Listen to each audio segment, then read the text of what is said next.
السلام عليكم ورحمة الله وبركاته. ونستعينه ونستغفره ونعوذ من شرور أنفسنا ومن سيئ الله فلا مضل له ومن يضلله فلا هادي له، وأشهد أن لا إله إلا الله وحده لا شريك له، وأشهد أن محمدا صلى الله عليه وسلم عبده ورسوله. يا أيها الذين آمنوا اتقوا الله حق تقاته ولا تموتن إلا وأنتم مسلمون. يا أيها الناس اتقوا ربكم الذي خلقكم من نفس واحدة وخلق منها زوجها وبث منهما رجالا كثيرا ونساء، واتقوا الله الذي تساءلون به والأرحام إن الله كان عليكم رقيبا. يا أيها الذين آمنوا اتقوا الله وقولوا قولا سديدا يصلح لكم أعمالكم ويغفر لكم ذنوبكم، ومن يطع الله ورسوله فقد فاز فوزا عظيما. ألا إن أصدق الكلام كلام الله، وخير الهدي هدي محمد صلى الله عليه وسلم، وشر الأمور محدثاتها، وكل محدثة بدعة، وكل بدعة ضلالة، وكل ضلالة في النار. أما بعد. Donc en cette soirée du mercredi 21 Rabi' al-Thani 1433 de l'Hégire, c'est-à-dire le 4 mars 2012, Inch'Allah Ta'ala, on va commencer le 8e cours de la signe des fins des temps. On est toujours Fadl 14 mars. Qu'est-ce que j'ai dit? Muslim? Afou, naam. Donc en cette soirée du mercredi 21 Rabi' al-Thani 1433 de l'Hégire, correspondant au 14 mars 2012 bi'idnillah. Donc au huitième cours du livre Les signes de la fin des temps.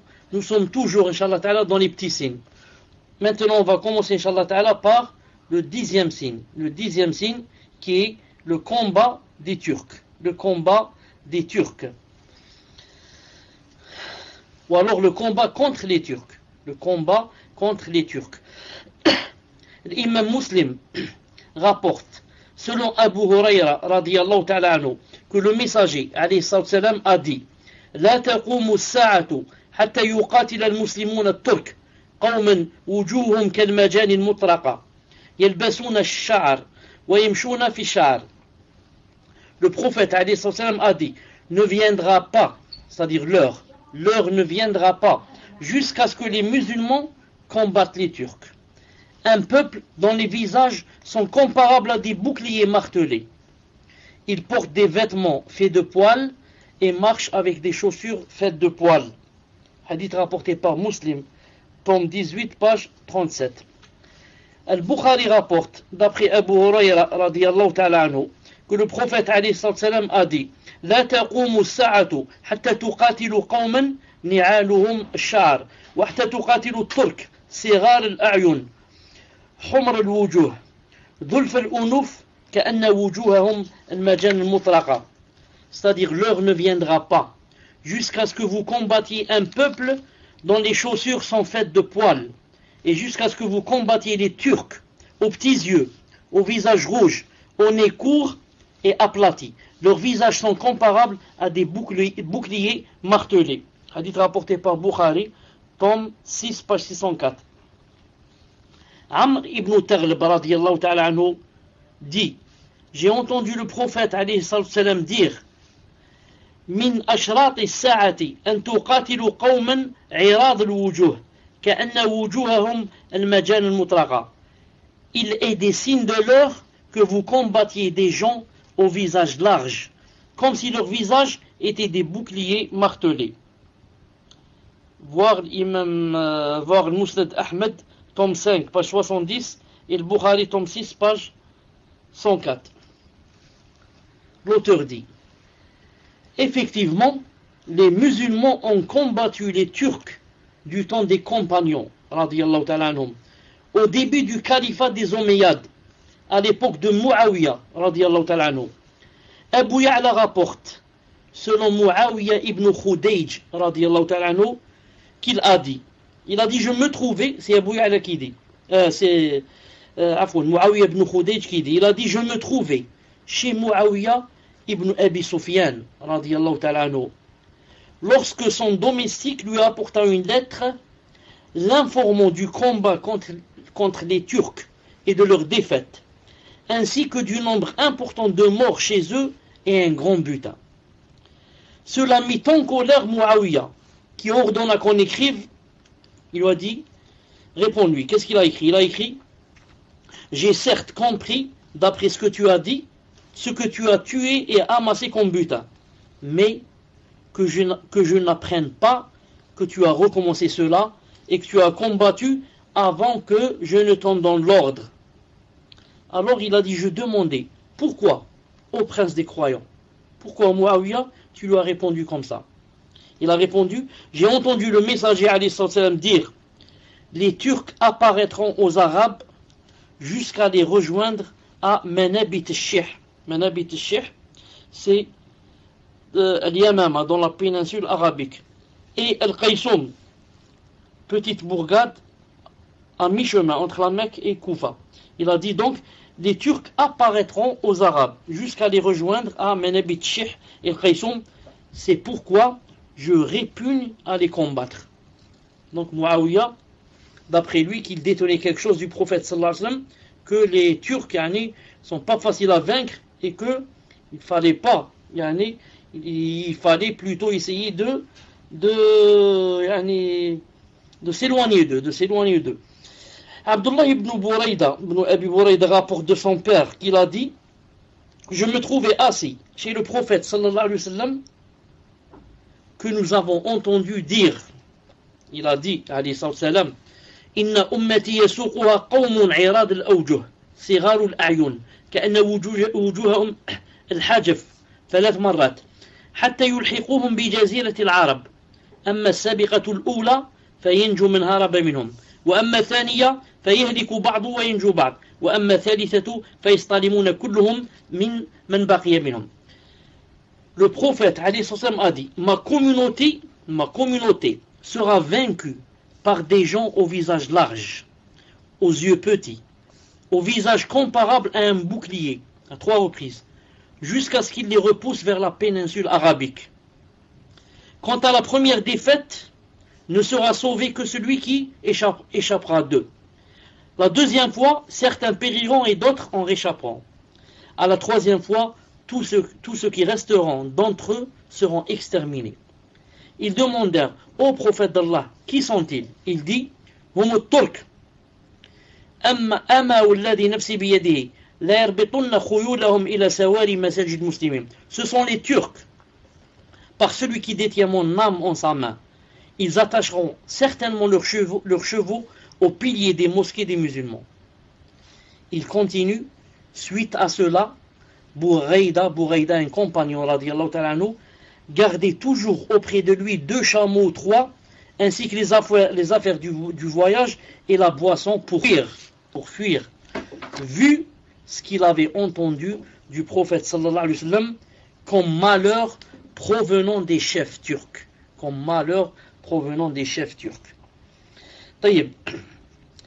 D'après le Qurtubi, ce qu'il a rapporté de la sortie des Turcs, qu'ils sont sortis à 3 reprises contre les musulmans, et que la dernière fois, ils détruisirent Bagdad, tuèrent le calife, les savants, les chefs, les gens de mérite et les adorateurs, qu'ils avancèrent dans les régions jusqu'à conquérir le Cham en très peu de temps.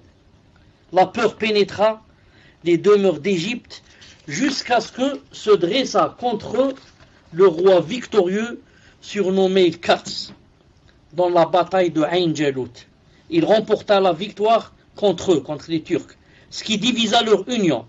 Ainsi Allah Azza wa Jal éloigna leurs méfaits des musulmans. Voir Tadkira del-Qurtubi, page 592-595, et Aoun al-Ma'boud, tome 11, page 415-416. D'ailleurs, il y avait un hadith célèbre du temps du prophète, sallallahu alayhi wa sallam, ou plutôt du temps des compagnons, comme quoi il disait, sallallahu alayhi wa sallam, laissez les Turcs tant qu'ils vous laissent.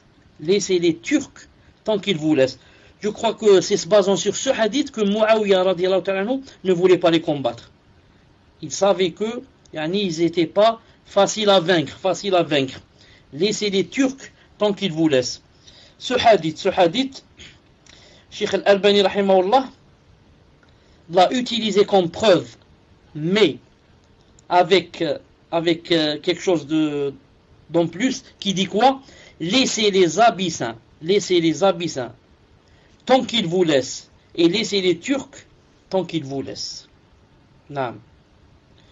Cheikh Al-Albani a dit, c'est une chaîne de transmission qui ne présente aucun mal comme appui.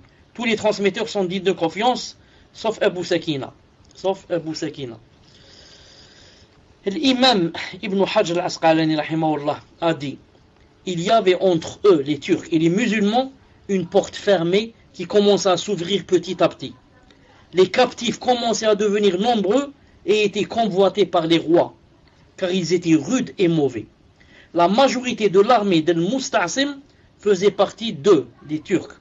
Puis les Turcs vainquirent le roi et tuèrent son fils, Al-Mutawakkil, puis ses enfants, l'un après l'autre, jusqu'à ce que le royaume fût largement constitué de Turcs.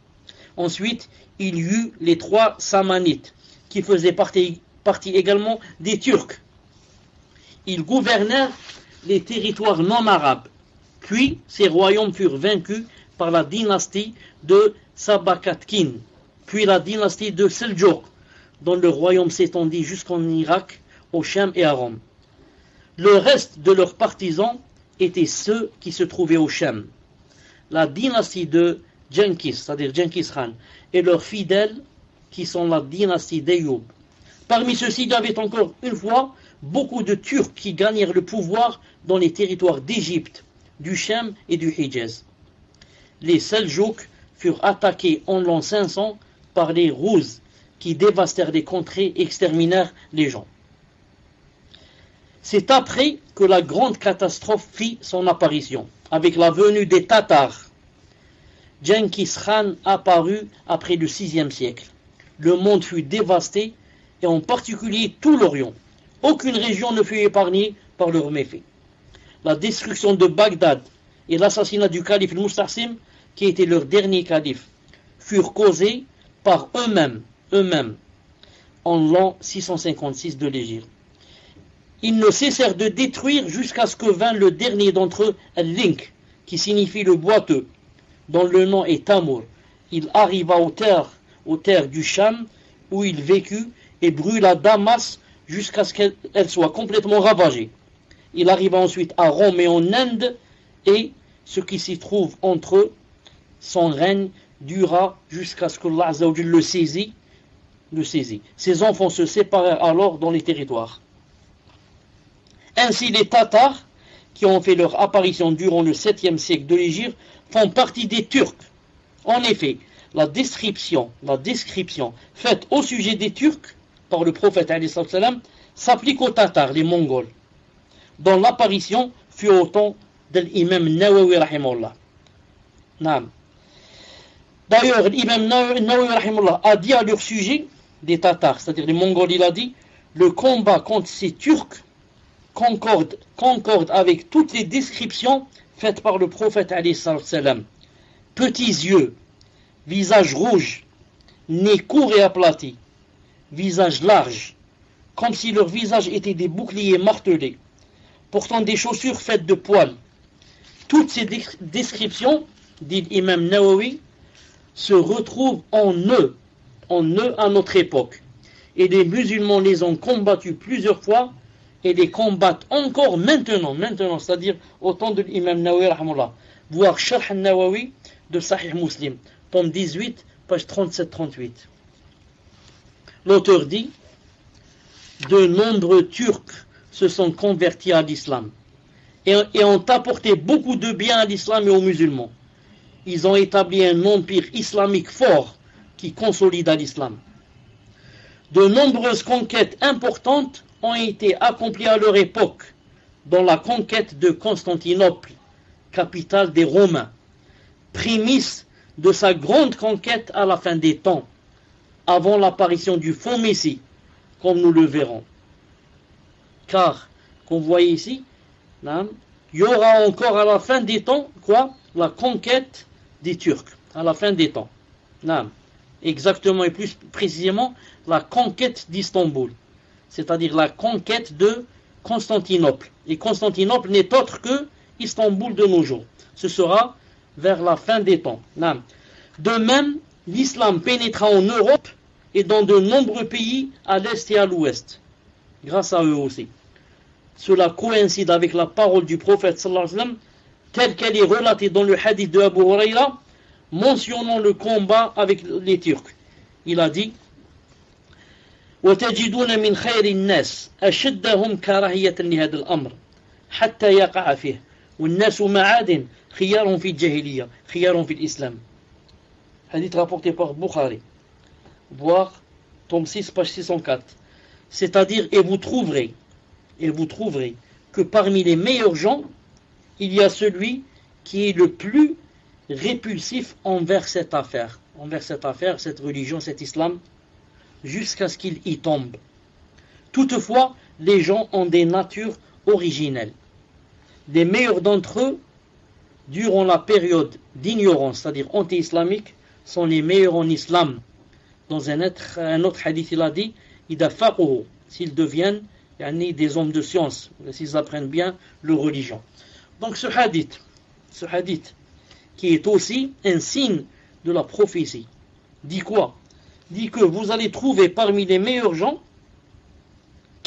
vous allez trouver ceux qui étaient les plus répulsifs envers ce din. C'est-à-dire, des fois tu trouves une personne, il n'y a pas une personne qui déteste cette religion, c'est-à-dire l'islam, comme cette personne. Et voilà que qu'est-ce qui lui arrive? Il lui arrive de tomber, c'est-à-dire quoi?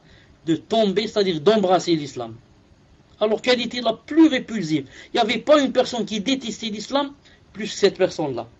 Et la voilà que Allah subhanahu wa ta'ala l'a guidée et qu'elle embrasse cette religion. Ensuite il a dit, toutefois, les gens ont des natures originelles. Les meilleurs d'entre eux, dans la période avant l'islam, ce sont ceux qui seront les meilleurs en islam s'ils apprennent leur religion. Quand il a dit sallallahu alayhi wa sallam que tu trouveras parmi les meilleurs gens celui qui est le plus répulsif envers cette affaire jusqu'à ce qu'il y tombe, regardez par exemple Khalid ibn al-Walid radiyallahu ta'ala anhu. Comment qu'il était avant de rentrer en islam? Subhanallah al-Azim. Un grand ennemi de l'islam, un grand ennemi. Et combien de musulmans il a tué, radiyallahu ta'ala anhu, avant quoi? Avant qu'il n'y tombe lui dans cet islam. Et regardez qu'est-ce qu'il est devenu, radiyallahu ta'ala anhu, après être tombé et embrassé l'islam. Et regardez Omar ibn Khattab, qu'est-ce qu'il était, radiyallahu ta'ala anhu, avant, et combien qu'il détestait cet islam. Mais subhanallah al-Azim, s'il tombe et Allah Ta'ala lui ouvre sa poitrine, il devient parmi les meilleurs gens bi'idhnillahi azza wa jal. Le 11e signe, petit signe inshallah ta'ala, le 11e petit signe inshallah, le combat contre les non-arabes. L'un des signes de la fin des temps est que le combat contre l'un des signes de la fin des temps est le combat contre les non-arabes. Abu Huraira radiyallahu ta'ala rapporte que le prophète alayhi salam a dit لا تقوم الساعة حتى تقاتلوا خوزا وكرمان من الأعاجم حمر الوجوه فطس الأنوف صغار الأعين كأن وجوههم من مجان مطلقة نعالهم الشعر. L'heure ne viendra pas jusqu'à ce que vous combattiez Khouz et Karman parmi les non-arabes. Ils ont le visage rouge, le nez écrasé, de petits yeux. Leurs visages sont comparables aux boucliers martelés. Leurs chaussures sont faites de poils. Rapporté par le Bukhari, tome 6, page 604.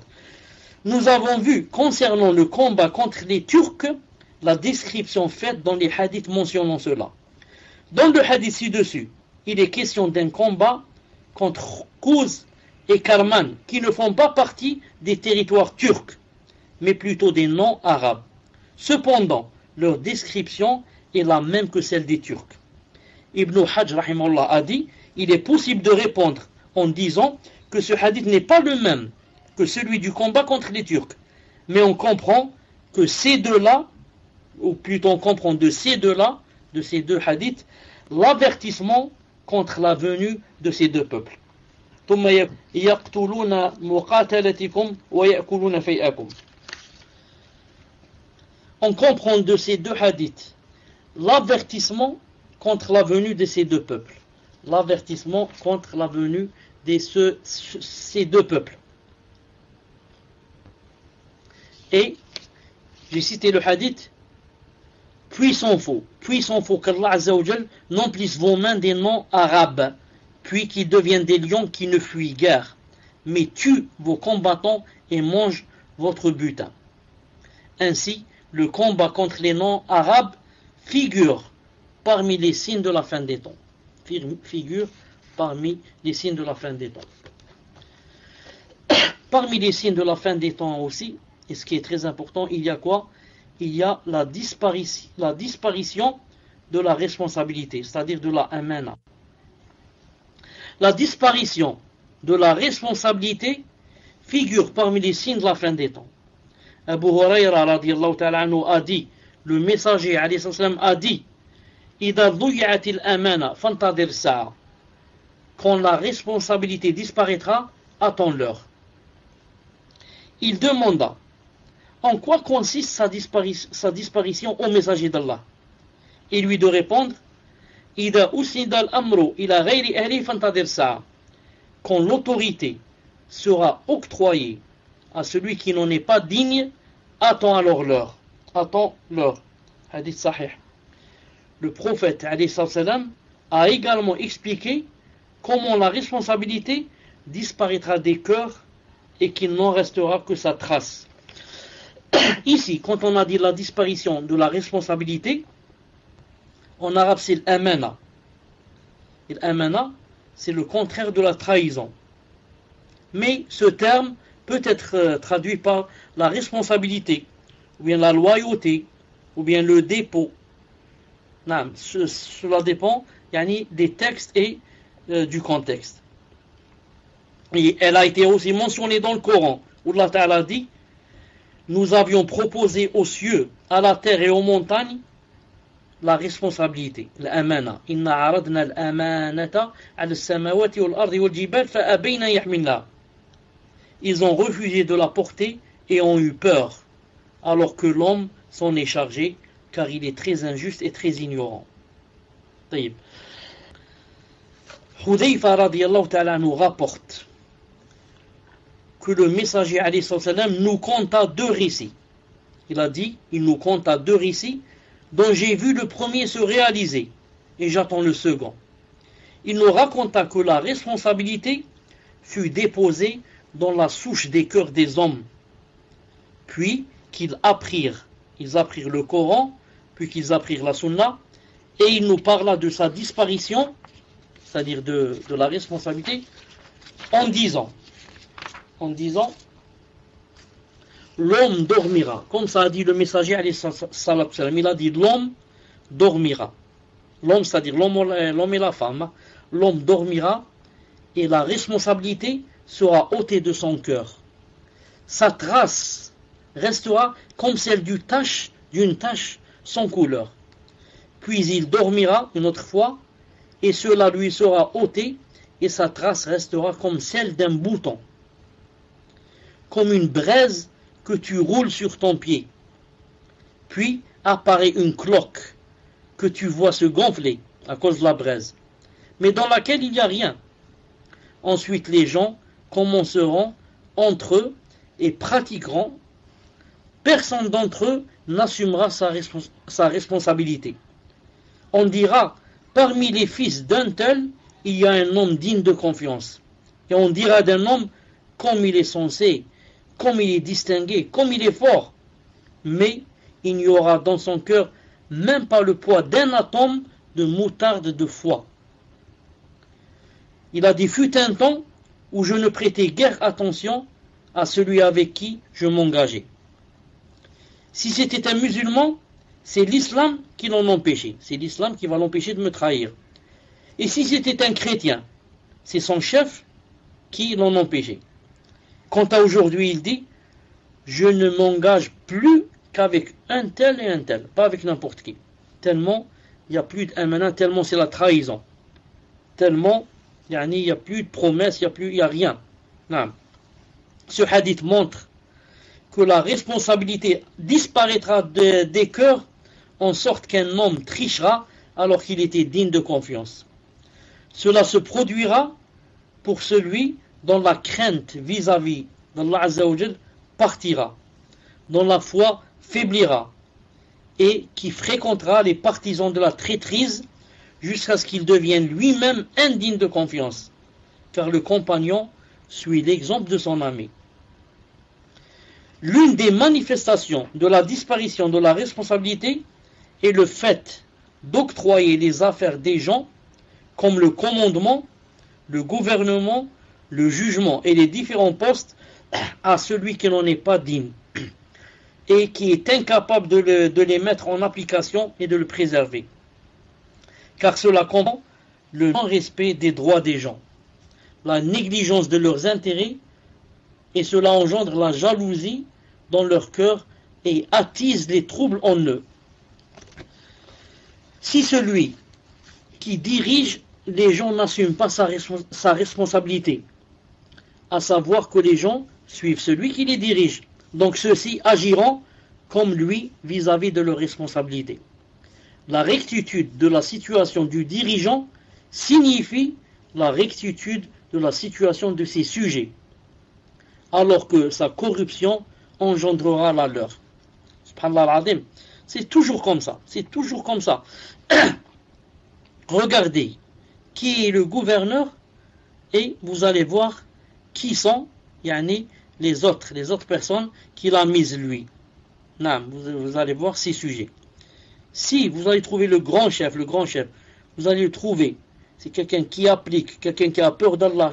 Vous allez voir que tous les autres qui sont au-dessous de lui sont comme lui. Mais si jamais lui, c'est quelqu'un qui n'a pas peur d'Allah, quelqu'un qui ne tient pas les promesses, quelqu'un qui est traître, quelqu'un qui est indigne, vous allez voir que tous les autres qui seront en dessous de lui seront comme lui. Non. C'est pour ça que, comme c'est connu. Par exemple, dans certaines sociétés, par exemple, si le PDG, par exemple, si c'est quelqu'un qui n'est pas bien, quelqu'un qui n'est pas religieux, subhanallah, il ne va même pas, par exemple, essayer, il ne va même pas, par exemple, comment on dit le mot, comment on dit, employé. Non, il ne va même pas accepter, par exemple, comme emploi, non, il ne va pas donner un emploi ou une fonction à quelqu'un, par exemple, qui est bien. Pourquoi? Parce que lui-même n'est pas bien. Il ne voudrait pas que ce soit quelqu'un de bien qui prenne la responsabilité. Car ça ne va pas marcher. Sur cette personne qui est de bien, qu'est-ce qui va se passer? Quand on va lui donner à signer des papiers où il y a du trafic, etc., il n'accepte pas. Donc, l'autre, le chef, ça ne l'intéresse pas une personne pareille. Il voudrait une personne comme lui. Quand il lui dit signe, il signe. Signe qu'on a acheté telle et telle chose, il signe alors qu'on ne l'a pas acheté. Signe que, par exemple, on travaille de 8h jusqu'à 18h, alors que c'est pas vrai. Il travaille de 8h jusqu'à 16h, c'est tout. Donc, il ne va pas accepter. C'est pour ça que, donc, chaque personne voudrait quoi? Voudrait que l'entourage soit comme la même personne. Non. Voudrait que l'entourage soit comme la même personne. Il y a beaucoup de gens qui sont fiables et qui sont dignes de confiance et qui sont religieux, etc., qui n'acceptent pas de travailler donc dans des boîtes pareilles. Ils demandent la démission. Ils disent, moi je démissionne. Je ne peux pas travailler avec des loups pareils. Non, des gens pareils, je ne peux pas travailler avec. Même eux, ils n'aiment pas. Ils n'aiment pas que tu travailles avec eux. Tu les gênes, tu les déranges. Naam. Subhanallah al-Azim. De plus, donner le commandement à celui qui n'en est pas digne est un signe clair de l'insouciance des gens vis-à-vis de leur religion, à tel point qu'ils donnent le commandement à celui qui ne s'intéresse guère à la religion. Cela se produit bien sûr quand l'ignorance domine et que le savoir disparaît. C'est pour cette raison que l'imam Bukhari rahimahullah, rapporte dans le hadith d'Abu Hurayra précédent, dans le livre du savoir, soulignant ce que nous venons de dire.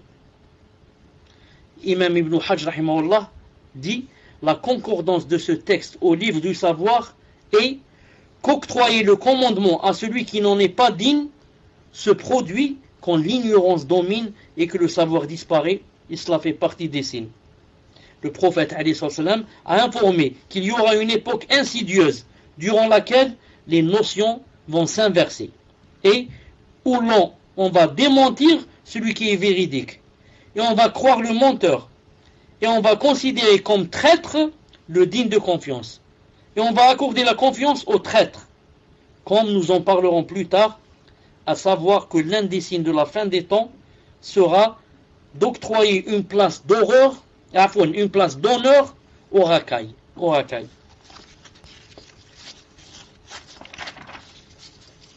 Naam fait partie aussi des signes de la fin des temps, des petits signes bien sûr, fait partie aussi la disparition du savoir et l'apparition de l'ignorance.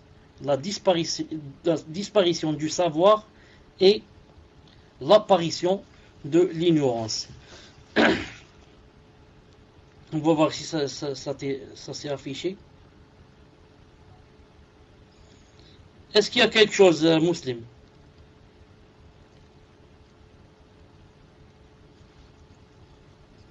La disparition, il n'y a rien.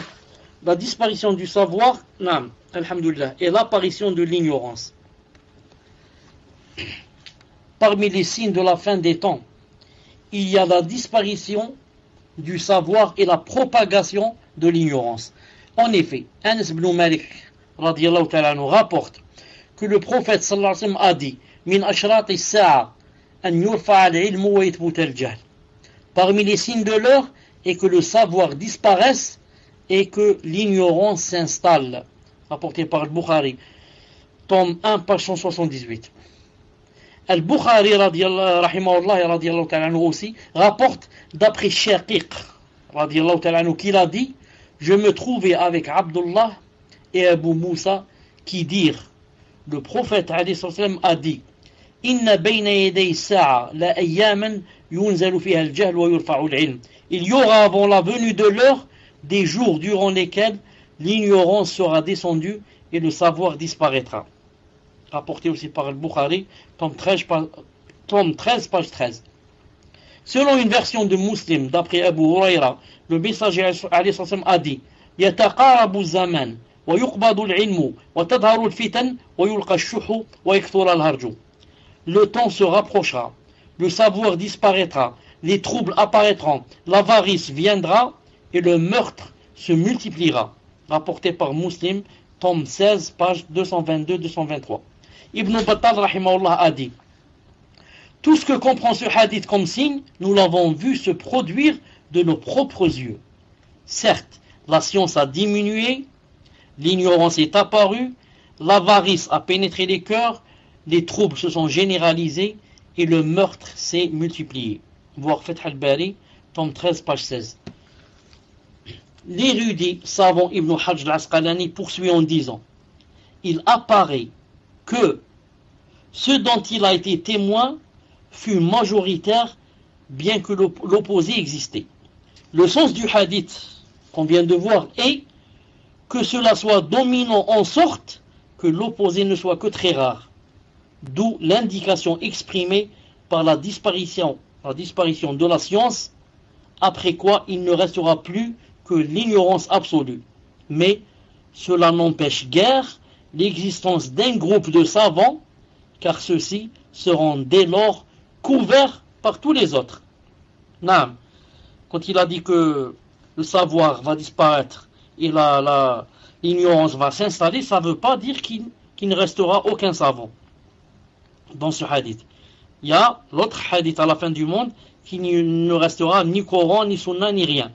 Mais dans ce hadith, ça veut dire que ça va beaucoup se propager, l'ignorance. Mais n'empêche qu'il y aura toujours certains savants, comme a dit le prophète alayhi salam, qu'il restera toujours un groupe que personne ne leur fera du mal jusqu'à la fin des temps. Et la disparition du savoir se fera par la disparition des savants. Abdullah ibn Amr al-As rapporte: j'ai entendu le messager alayhi salam dire: Certes, Allah ne prendra pas la science en l'ôtant des serviteurs, mais il prendra la science en prenant les savants. Et quand il ne laissera plus aucun savant, les gens prendront à leur tête des ignorants qui seront questionnés et qui répondront sans aucune science. Ils s'égareront, c'est-à-dire eux-mêmes, et égareront les autres. Hadith rapporté par le Bukhari et Muslim aussi. Naam.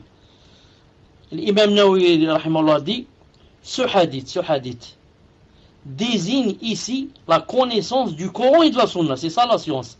C'est la science héritée des prophètes. Ainsi les savants sont les héritiers des prophètes et avec leur disparition, le savoir disparaîtra. Les traditions prophétiques mourront. Les innovations apparaîtront et l'ignorance se propagera. Quant à la science profane de ce bas monde, elle ne fait qu'augmenter. Et elle n'est nullement visée par le hadith. La preuve, c'est que le prophète a dit dans ce hadith, qu'est-ce qu'il a dit? Il a dit, ils seront questionnés et répondront sans aucune science. Ils s'égareront et égareront. Pour être égaré, il faut être égaré dans la religion. Donc, le prophète ne parlait pas de l'autre science, la technologie, etc. Mais il parlait de la science du Coran et de la Sunna. Donc l'égarement survient quand on est ignorant au sujet de la religion. Les savants véritables sont ceux qui appliquent leur savoir et qui orientent la communauté en lui indiquant le chemin de la vérité et de la guider. Aussi la science sans pratique n'est point profitable. Elle sera plutôt un méfait pour son compagnon. Non. Figure d'ailleurs dans une version de Bukhari, wa yanqusul amal, et l'œuvre diminuera. L'imam Dahabi rahimahullah rapporte, après avoir cité un groupe de savants, il dit, et ceux-ci n'ont reçu que très peu de science. Quant à aujourd'hui, il ne reste du savoir, déjà pauvre, que peu, auprès de peu de gens, et peu d'entre eux appliquent ce peu. Mais Allah nous suffit, il est le meilleur garant. Alors l'auteur dit, si cela était du temps de Dahabi rahimahullah, que peut-on dire de notre époque? Plus le temps s'éloigne de celui de la prophétie, plus la science diminue et l'ignorance augmente. Certes, les compagnons étaient les plus savants de cette communauté, puis ceux qui leur ont succédé, ensuite ceux qui leur ont succédé. Et ceux-ci sont les meilleures générations, comme dit le prophète sallallahu alayhi wa sallam, khayrun nasi qarni, thumma alladhina yalunahum, thumma alladhina yalunahum. Les meilleurs gens sont ma génération, puis ceux qui les suivent, puis ceux qui les suivent. Rapporté par Muslim, tome 16, page 86. Donc le savoir ne cessera de diminuer et l'ignorance d'augmenter jusqu'à ce que les gens ne connaissent plus les obligations de l'islam. Subhanallah al-Azim. Donc c'est comme ça que ça va être à la fin des temps. Jusqu'à ce que les gens ne connaissent plus les obligations de l'islam. Hudayfa radiyallahu ta'ala rapporte que le messager alayhi salam a dit, il a dit, l'islam disparaîtra de la même manière que disparaît la couleur du vêtement, jusqu'à ce que on ne sache plus ce qu'est le jeûne, ni la prière, ni le sacrifice, ni l'aumône. Le livre d'Allah Azza wa Jal disparaîtra en une nuit, et il n'en restera sur terre plus aucun verset. Il restera des groupes de gens, tels que le vieil homme et la vieille femme, qui diront, nous avons connu cette parole-ci de nos ancêtres qui disaient La ilaha illallah, et nous la répétons. Donc, nous avons connu cette parole, nous l'avons prise de nos ancêtres. Ils disaient La ilaha illallah, et nous la répétons. Mais à part La ilaha illallah, il n'y a rien d'autre. Subhanallah al-Azim. Alors Sila, le compagnon radiyallahu ta'ala qui s'appelle Sila, dit à Hudayfa, qui a cité ce hadith, il lui a dit, donc en quoi va leur profiter de dire La ilaha illallah alors qu'ils ne savent pas ce qu'est la prière, ni le jeûne, ni le sacrifice, ni l'aumône? À quoi ça sert donc de répéter La ilaha illallah comme un perroquet? Hudayfa se détourna de lui, il ne voulait pas lui répondre. Et ce dernier se répéta à 3 reprises. Mais à chaque fois, Hudayfa se détournait. Cependant, il se tourna vers lui la 3e fois et lui dit, Oh Sila, La ilaha illallah les sauvera de l'enfer à 3 reprises. Rapporté par Ibn Majah, etc. Al-Albani dit, hadith authentique. Voir Sahih al-Jami' al-Saghir, tome 6, page 339, hadith numéro 7933. Donc, Sila a dit quoi? Il disait à quoi ça sert de dire la ilaha illallah? À quoi ça sert? S'il n'y a que la ilaha illallah, il n'y a ni prière ni rien. À quoi ça sert? Et Hudayfa lui a répondu, il lui a dit, la ilaha illallah les sauvera d'enfer à 3 reprises. Ibn Mas'ud radiyallahu ta'ala anhu, Ibn Mas'ud radiyallahu ta'ala anhu a dit, le Coran vous sera ôté, il disparaîtra de nuit et quittera les poitrines des hommes. Il n'en restera sur terre plus rien. Il n'en restera sur terre plus rien. Ibn Taymiyyah rahimahullah a dit, il disparaîtra à la fin des temps des livres et des poitrines. Le Coran disparaîtra à la fin des temps et des livres et aussi des poitrines. Il n'en restera dans les poitrines plus aucune parole et dans les livres plus aucune lettre. Allahu Akbar, subhanallah. C'est très grave, c'est très grave. Yani, aucun verset, personne ne connaît un verset, ni n'est capable de se rappeler d'un verset, ni dans les poitrines, ni dans les livres. Allahu Akbar. Pire que cela, le nom d'Allah Azza wa Jal ne sera plus évoqué sur terre. Comme cela est mentionné dans le hadith rapporté par Anas, où le messager alayhi salam a dit, La taqumu sa'atu hatta la yuqala fil ard Allah Allah. L'heure ne viendra pas jusqu'à ce qu'on ne dise plus sur terre Allah Allah. Rapporté par Muslim, page tome 2, page 178. L'heure ne viendra pas jusqu'à ce qu'on ne dise plus sur terre Allah Allah. Ibn Kathir dit, il y a 2 avis quant au sens de ce hadith. Le premier avis, cela signifie que nul ne réprouvera le blâmable ni ne réprimandera personne quand il le verra accomplir le blâmable. Donc cela est formulé par sa parole jusqu'à ce qu'on ne dise plus Allah Allah, comme nous l'avons vu dans le hadith de Ibn Omar. Et le second avis, jusqu'à ce qu'on n'évoque plus Allah Azza wa Jalla sur terre et qu'on n'y connaisse plus son nom.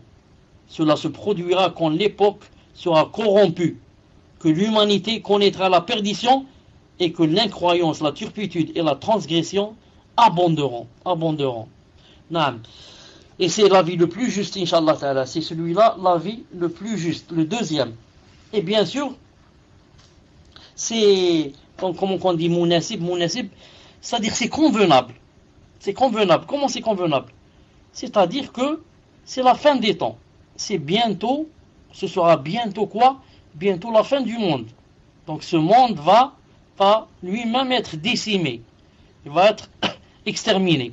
Donc, ce serait fort convenable que Allah subhanahu wa ta'ala décime ce monde sur des gens qui ne croient pas en lui.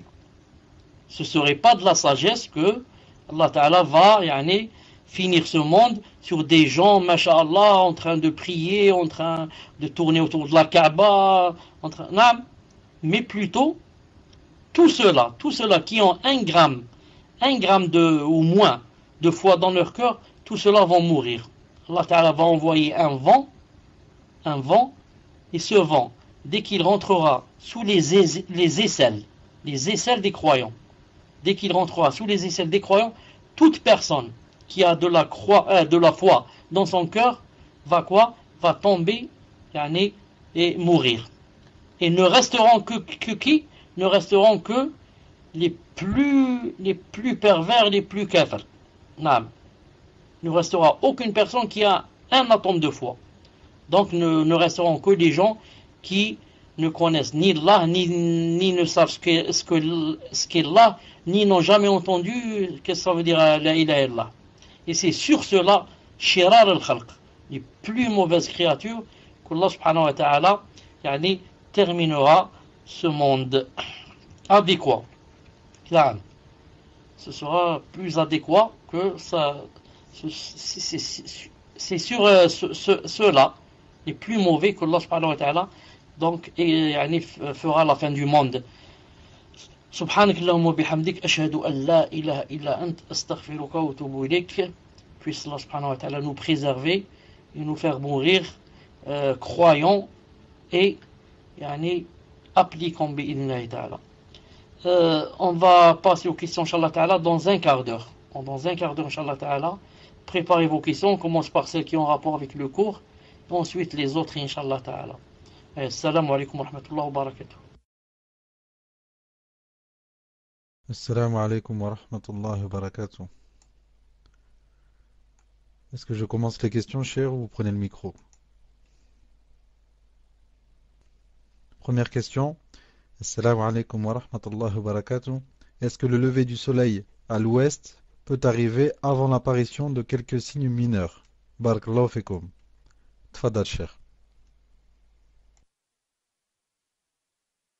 Wa alaykum salam wa rahmatullahi wa barakatuh. Muslim, j'ai pas compris la question.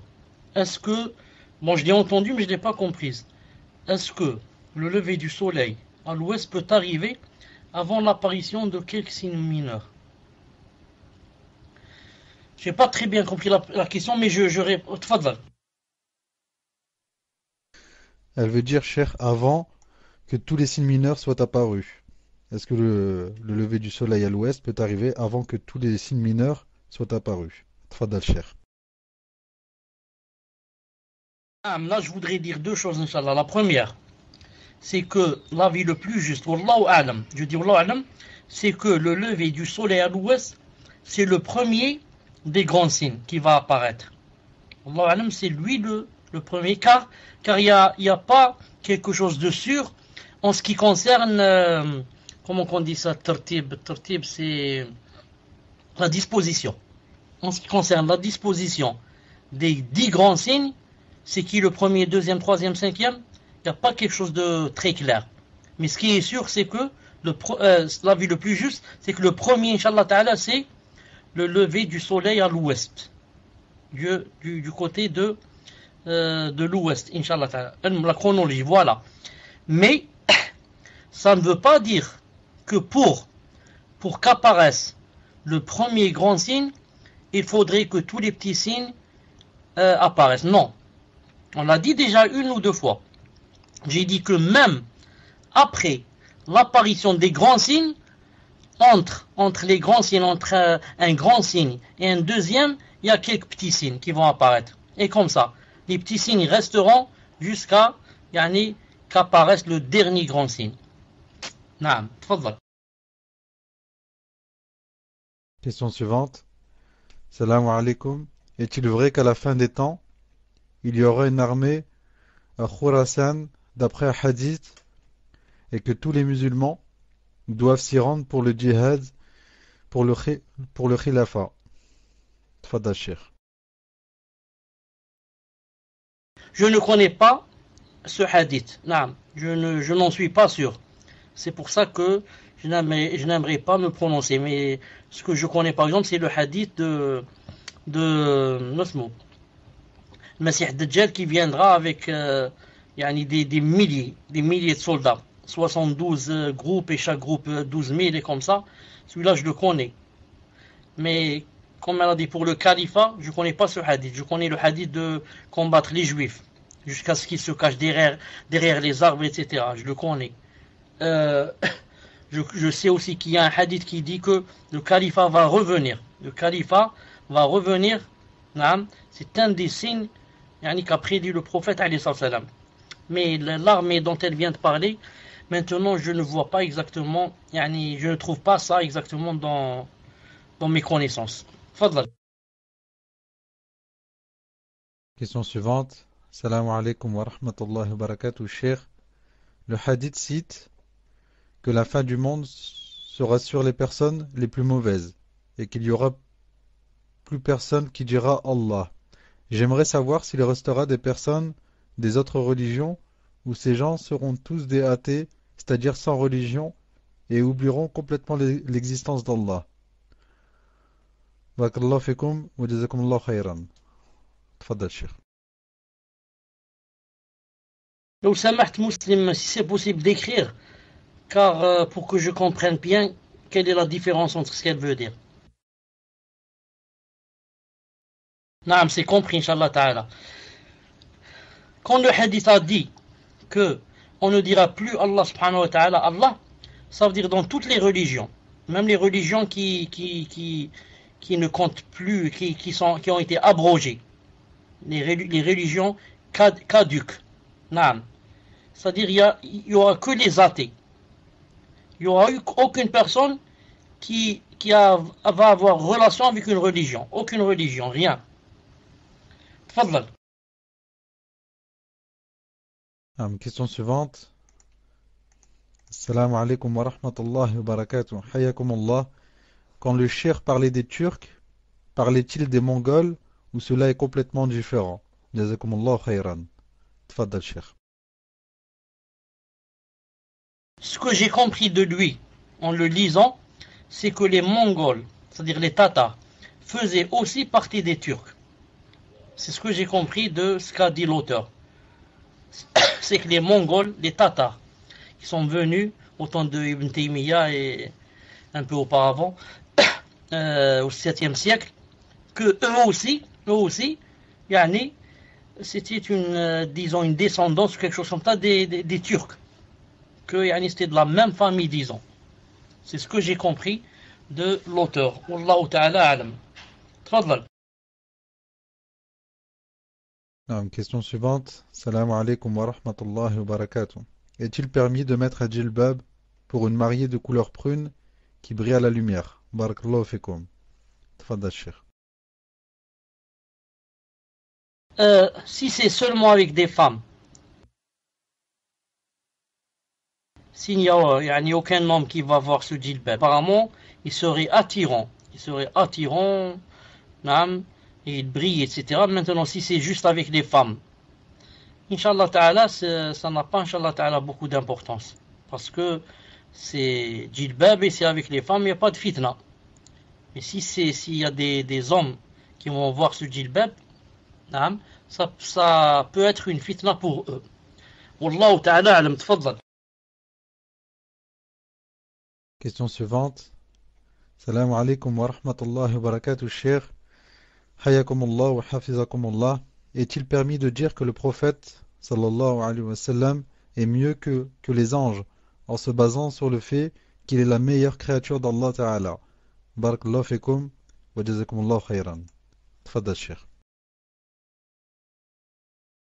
Justement, quand les gens de Ahl-Sunnah disent que le prophète, sallallahu alayhi wa sallam, c'est la meilleure créature d'Allah subhanahu wa ta'ala, ça veut dire que il n'y a pas un être qui a été créé qui peut être mieux que lui. D'ailleurs, si vous savez que à part les messagers, tous les autres êtres humains, comme nous par exemple, à part les messagers, les autres êtres humains, déjà entre les savants il y a une divergence.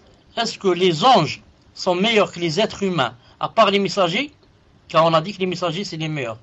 Maintenant on va dire, est-ce que les anges sont mieux que les autres êtres humains, ou bien que les êtres humains sont mieux que les anges? Si vous allez vous baser sur le fait que Allah subhanahu wa ta'ala a fait quoi? A demandé aux anges de se prosterner à notre Père. Ça veut dire quoi? Ça veut dire que, en ce sens, nous sommes mieux, car celui qui se prosterne a moins son statut est moindre que celui vers lequel, disons, on s'est prosterné, ou pour lequel on s'est prosterné. Mais si tu vas lire le verset par exemple, lorsque les femmes que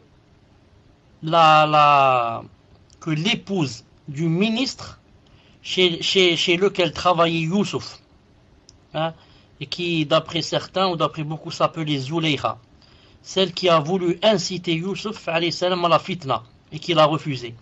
Ensuite, qu'est-ce qu'elle a fait? Quand elle a entendu qu'on avait parlé d'elle et qu'on l'avait critiquée, comme quoi on avait dit elle est tombée amoureuse d'un homme, elle n'a pas honte, etc. elle a voulu leur prouver que si elles, celles qui l'ont critiqué, si elles étaient à sa place, elles auraient fait la même chose, si ce n'est pas plus. Et c'est pour cela que elle a faim du verbe feindre. Elle a faim comme quoi il y avait une assise, elle a préparé des fruits à manger, des couteaux, etc. Et elle l'a fait habiller de la meilleure façon et lui a dit quand je te fais un signe, rentre. Juste elles ont pris le couteau pour commencer à manger les poires ou les pommes, il y a des divergences, elle lui a fait un signe et il est rentré. Quand il est rentré, peut-être qu'il a dit salam alaikum, peut-être, elles ont levé les yeux. Quand elles l'ont vu, qu'est-ce qu'elles ont dit entre autres? Ma hada bashara, ce n'est pas un être humain. In hada illa malakun karim. Ça ne peut être qu'un ange. Un ange. De là, certains ont pris donc que l'ange est mieux que l'être humain. Elle a dit, car ces femmes, qu'est-ce qu'elles ont dit? Elles ont dit, c'est pas un être humain, c'est un ange. Ah, ça veut dire que l'ange est mieux que l'être humain, si on se base sur ce hadith. Mais l'avis le plus juste, Inch'Allah Ta'ala, comme dit Ibn Taymiyyah et les autres, il dit, par rapport à l'au-delà, dans l'au-delà, quand les musulmans bien sûr, vont rentrer au paradis, et que Allah Ta'ala va tout leur parachever et terminer, comme ils vont dire, Rabbana utmim lana nurana, parachève-nous notre lumière, etc., et qu'ils vont rentrer au paradis, là, ils seront mieux que les anges. Ils seront mieux que les anges. Pourquoi? Parce que là, c'est pas la vraie vie. Là, tu n'es là que pour juste un test et tu vas quitter ce monde. Donc, là, par rapport à la dunya d'après Ibn Taymiyyah, les anges sont mieux. Mais quand tu vas aller dans l'au-delà et que tu vas avoir ta vraie forme, à 30 mètres de taille, et Allah Ta'ala va te donner ta vraie beauté, etc., il a dit, les anges seront moindres. D'ailleurs, la preuve, ce sont les anges qui vont te faire rentrer au paradis, ce seront des guides. C'est lui qui va te montrer ton palais, c'est lui qui va te montrer quels sont les jardins que tu possèdes. Donc, par rapport à lui, c'est presque un guide. Il y a des anges qui vont te servir à manger, des gens. C'est pour cela que dans l'au-delà, les croyants seront mieux que les anges, bi'idhnillahi ta'ala. Tfaddal. Alors, question suivante. Assalamu alaikum wa rahmatullahi wa barakatuh. La question est la suivante. Est-il légiféré que certaines sœurs mettent des djilbabs en 2 pièces, sachant que le djilbab doit être porté de la tête et doit descendre jusque par terre? Jazakumullahu khairan. Tfaddal, Cheikh. Naam, on a montré ce genre de djilbab à un savant. J'ai oublié qui c'est. Je pense, Wallahu ta'ala alam, que c'est le Fawzan, si je ne me trompe pas. Et il a dit qu'il était légiféré. Il a dit que le djilbab, c'est pas spécialement un habit qui, il faudrait qu'il soit de telle et telle façon, sinon c'est pas celui-là. Mais c'est un habit plutôt, son but, c'est de quoi? C'est de couvrir le corps de la femme, d'être large, de ne pas être moulant, de ne pas avoir des couleurs qui attirent, de ne pas être parfumé. Hein? Voilà, le but du djilbab. C'est pour cela qu'il peut changer de quoi? Il peut changer de pays à d'autres. Pas dans tous les pays, il peut être le même. Peut-être en Algérie, pas le djilbab qu'il y a par exemple en Afghanistan, ni celui d'Afghanistan qui se trouve en Inde, et comme ça.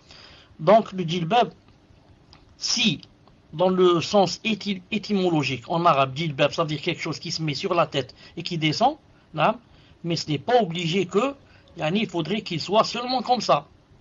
Mais maintenant, s'il y a quelque chose de large, etc., même si ça se divise en deux, c'est permis, je vous disais, il y a une fatwa d'un grand savant en cela. On lui a dit, le djilbab chez nous, il a dit, ça n'a pas d'importance. Le muhim, il est large, il remplit des conditions.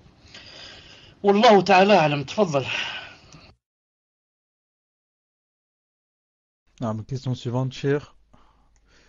Alors, enfin, je la coupe, parce qu'elle est un peu longue.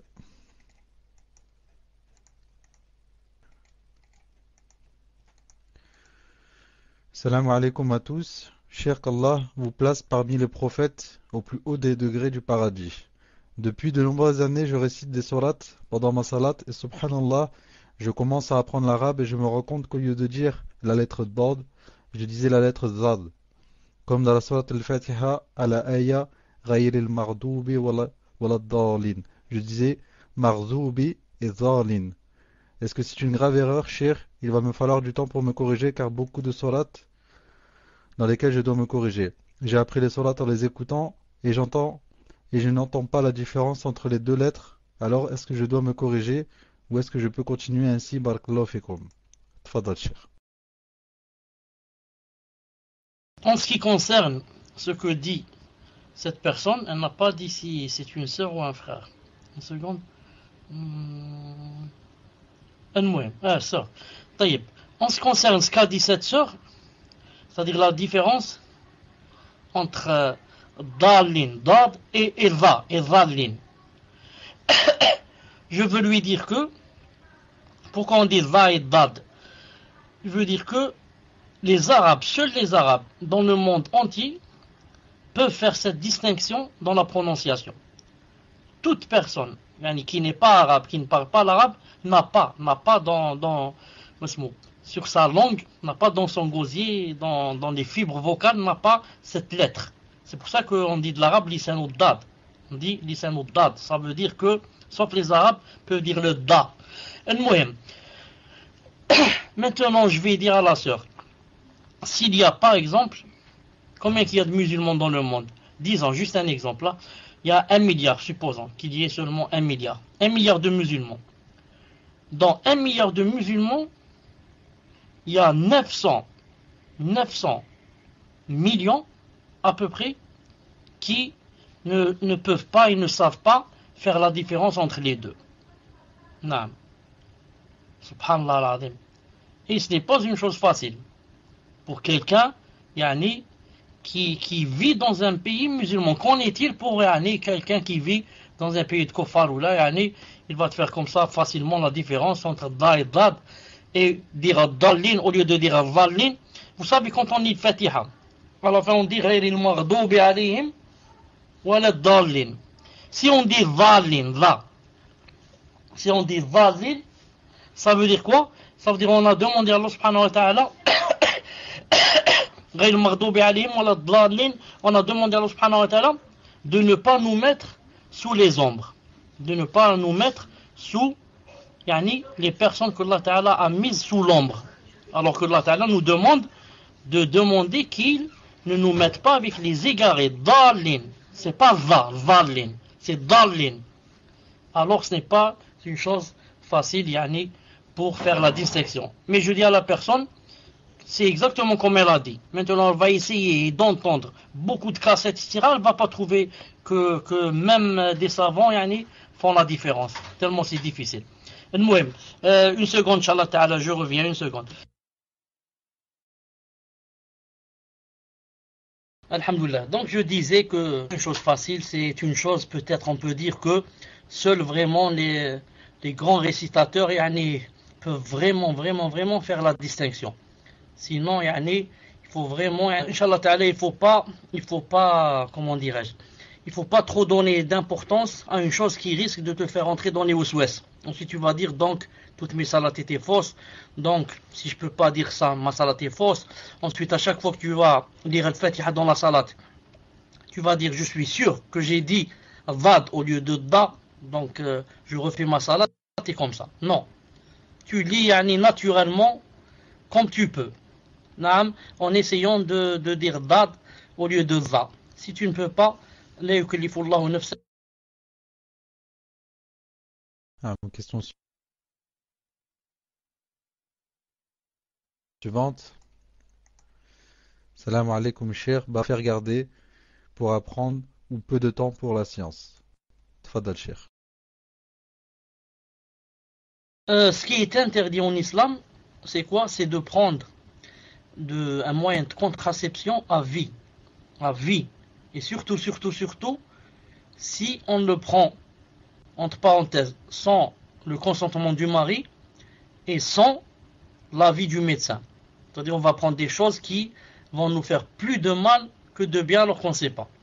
Mais si la personne prend les moyens de contraception pour quelque chose, comment on dit, de temporaire, pour une année, 2, 3, le temps que cet enfant grandisse un peu, le temps que je termine de donner le lait à celui-là, et comme ça. Non, juste pour quelque chose de temporaire, les savants ont dit, Inch'Allah Ta'ala, c'est permis. C'est permis. Ils ont dit, ce qui est interdit, c'est de couper à vie. C'est de dire, là, j'arrête, à partir d'aujourd'hui, j'essaierai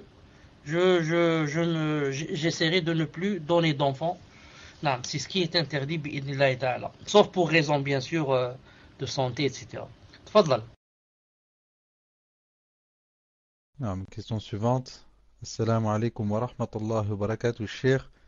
Qu'Allah vous accorde la plus belle des récompenses pour ces cours, ainsi que les admins. J'aimerais savoir si c'est normal pour une personne de déprimée être soucieuse et réfléchir beaucoup, au moins une fois par mois. Quels sont vos conseils pour réussir à atteindre le bien-être moral et comment réussir à mieux accepter les difficultés et les malheurs qui nous arrivent? Barakallahu fikum, Cheikh. Qu'Allah vous accorde le firdaous. Tfadal, Cheikh. Naam, c'est comme j'ai dit, je pense, Wallahu ta'ala, la fois passée, c'est que, en général, le croyant, qu'est-ce qu'il a? Il a quelque chose qui le différencie des autres. Entre autres, il a beaucoup de choses. Entre autres, une chose importante, c'est laquelle? C'est que c'est quelqu'un qui se sent presque tout le temps heureux. Et il se sent presque tout le temps avec un cœur apaisé. Et il n'y a pas une grande richesse comme d'avoir le cœur apaisé. Car tu peux avoir des milliards et te suicider. Vous voyez, aux États-Unis, en France, partout, des gens, des milliardaires qui se suicident, qui se jettent, ou bien de la fenêtre, ou bien qui prennent des pilules, je ne sais pas quoi, un mohim qui se suicide alors que ce sont des milliardaires. Et le croyant, tu trouves que c'est lui le plus pauvre, il vit dans un bidonville, et il est là, masha'Allah, avec un cœur apaisé. Un mohim, ce que je voulais dire, cette chose dont je suis en train de parler, et que Allah subhanahu wa ta'ala donne à ses serviteurs, c'est une grande aide. C'est une grande aide qu'il ne donne qu'à ses serviteurs et ceux qui l'adorent et le suivent. Pourquoi? Pour les aider à surpasser les difficultés et pour repousser de ses serviteurs les problèmes qui arrivent et les malheurs et les dépressions, etc. Et plus notre foi est bien ancrée dans le cœur et que on sent un peu la douceur de la foi, plus si tous les malheurs du monde arrivaient, on pourrait les contrer. Subhanallah al-Azim. Et plus la foi est faible, et plus un petit malheur, il risque d'ébranler la personne et de la jeter tout à fait de l'autre côté, ou de la faire même, comme j'ai dit, de la faire suicider. Si vraiment la foi est faible. Juste un petit malheur. On te dit juste, on t'a volé 100 euros. Classe. On m'a volé 100 euros. Classe. Il va tomber malade et je ne sais pas, peut-être ce sera sa fin. Ou peut-être il va arrêter la prière, Pourquoi la foi est faible? Et plus la foi, et mashallah, elle est ancrée dans le cœur, plus quoi? Plus les malheurs, deviennent, s'ils sont grands comme des montagnes, deviennent comme, par exemple, un moustique qui vient de te piquer, un moustique. Tu dis, comme ça, et, alhamdoulilah, Allah Ta'ala t'aide à oublier facilement. Allah subhanahu wa ta'ala, quand il a parlé des malheurs, il a dit, وَمَا مِن مُصِيبَةٍ, il a dit, il n'y a pas de malheur dans la terre et dans les cieux, إِلَّا بِإِذْنِ sauf, sauf avec la permission d'Allah. C'est-à-dire, sauf, c'est lui qui a décrété ça. Juste après ce verset, vous savez ce qu'il a dit? Juste après ce verset, quand il a parlé des malheurs, il a dit وَمَنْ يُؤْمِنْ بِاللَّهِ يَهْدِي قَلْبَهُ, et qui croit en Allah apaise son cœur. Qu'est-ce que ça veut dire qui croit en Allah apaise son cœur? Ça veut dire, et qui croit et sait que ce malheur vient de venir d'Allah et qu'il était décrété 50 000 ans avant d'avoir créé les cieux, la terre, etc. Celui-là, j'apaise son cœur et ça veut dire il peut contrer et repousser ce malheur, Inch'Allah Ta'ala, facilement. Mais celui qui n'a pas de la foi ou bien sa foi est vraiment faible, ça veut dire quoi? Cette personne, pour elle, les malheurs, c'est difficile. C'est difficile pour elle, les malheurs. Donc je dis quel conseil donnez-nous, etc. Je donne le conseil d'essayer d'être toujours proche d'Allah subhanahu wa ta'ala. Plus on est proche de lui, plus cette vie, ce bas monde avec tout ce qu'il contient comme malheur et problèmes, etc., nous paraît petit et devient petit à nos yeux. C'est pour cela que je conseille à la personne de lire beaucoup, d'écouter des cours, d'être toujours en contact avec la science, etc. pour avoir le cœur apaisé. Et plus on se détourne de son Seigneur, et plus on n'apprend pas, plus il n'y a pas de la science, plus on ne fait pas des efforts, plus qu'est-ce qui va arriver? Ça va arriver que notre cœur va durcir et juste un petit malheur ou un petit problème, un petit pépin comme on dit, il va faire des problèmes. Tu vas rester 10-15 jours vraiment, comme on dit, dépassé par les événements.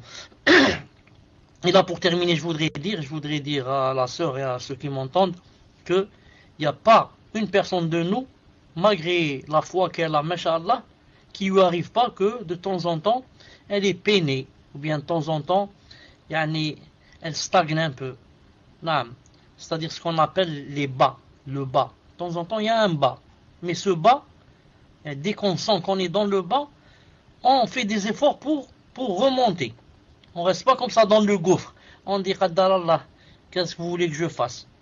Là, je patiente. Mais non, on fait des efforts pour revenir à la température normale. Pour revenir à la température normale, c'est-à-dire celle où il y avait, Masha'Allah, dans mon cœur, la foi, et il y avait la douceur, etc. Donc il faut revenir beaucoup vers Allah subhanahu wa ta'ala en lisant, en écoutant et en invoquant. En invoquant Allah beaucoup. On invoque Allah beaucoup. En priant aussi, etc. Regardez, je vous donne un exemple. Par exemple, tu es dans la rue, tu marches dans la rue. Surtout, par exemple, dans un pays comme chez vous. Un pays comme chez vous, où c'est un pays où il n'y a pas, l'islam, même le christianisme. Le christianisme chez vous, il n'est pas appliqué. Et le christianisme n'est pas appliqué. Par exemple, quand tu es dans la rue, il y a des passants à droite, à gauche, en face de toi, c'est plein de gens. Quand tu marches, regarde les passants, regarde leurs lèvres.